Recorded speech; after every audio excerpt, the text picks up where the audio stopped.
பணம் குடுக்காம படத்த ரிலீஸ் பண்ண முயற்சிக்கிறது வேற. நீங்க செக் பவுன்ஸுங்கிறது அது வேற. இப்போ கடன் வாங்கியிருப்பாரு. கடனுக்கு பதிலா செக்க குடுத்துருப்பாங்க. செக்க பேங்க்ல போட்டா அது பணம் இல்லன்னு திருப்பி வந்திருக்கும். அந்த சமயத்துல இப்போ புதுசா சட்டம் வந்திருக்கு.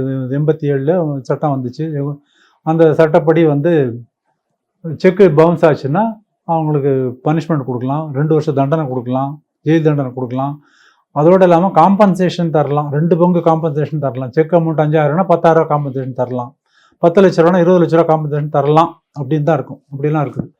அதெல்லாம் இப்போ அத ரொம்ப சீரியஸா சுப்ரீம் கோர்ட்ல பார்க்குறாங்க. அந்த செக் பவுன்ஸ் கேஸ ரொம்ப சீரியஸா பார்க்குறாங்க. இது இது இதுக்கு இவ்வளவு சீரியஸா இத பார்க்க வேண்டிய அவசியம் இல்லங்கிறது என்னுடைய கருத்து. என்னுடைய தனிப்பட்ட கருத்து அது.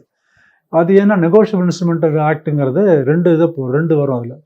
ஒண்ணு ப்ராமிசரி நோட். ப்ரோ நோட்டுன்னு நம்ம சொல்லுவோம். சாதா ஆன் டிமாண்ட்ன்னு சொல்லுவோம். ப்ரோ நோட்டுன்னு சொல்லுவோம். இன்னொன்னு செக்.